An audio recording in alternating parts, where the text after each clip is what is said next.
तर मंत्री गुलाबराव पाटील यांचे पुत्र प्रताप पाटील हे भाजपात जातील अशी काही दिवसांपूर्वी बातमी समोर आली होती।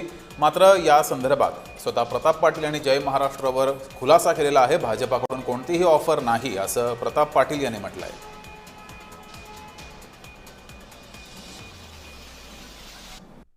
विधान परिषदेच्या निवडणुकीची रणधुमाळी येऊ घातली असून भारतीय जनता पार्टी व शिवसेना यामध्ये मोठा या ठिकाणी रस्सीखेच बघायला मिळत आहे। भारतीय जनता पार्टीमधून अनेक नावं समोर येत आहे। त्याचप्रमाणे शिवसेना शिंदे सेनेकडून मंत्री गुलाबरावांचे पुत्र प्रतापराव पाटील यांचं नाव देखील चर्चेत आहे। मात्र आज वृत्तपत्रामध्ये एक बातमी आली आहे की थेट भारतीय जनता पार्टीकडून प्रतापराव पाटील यांना विधान परिषदेची ऑफर देण्यात आलेली आहे।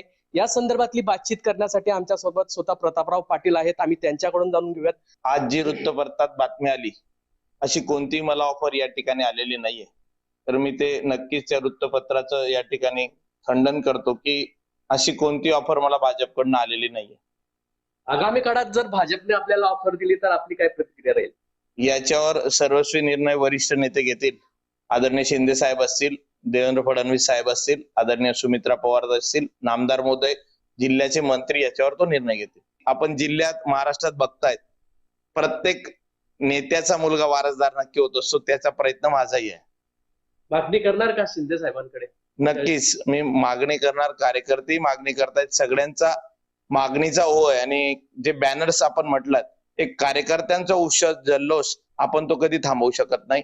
त्यांनी ते उत्साह त्या ठिकाणी भावी आमदार म्हणून या ठिकाणी ते बॅनर लावलेले होते। जुगल पाटील, जय महाराष्ट्र न्यूज, जळगाव।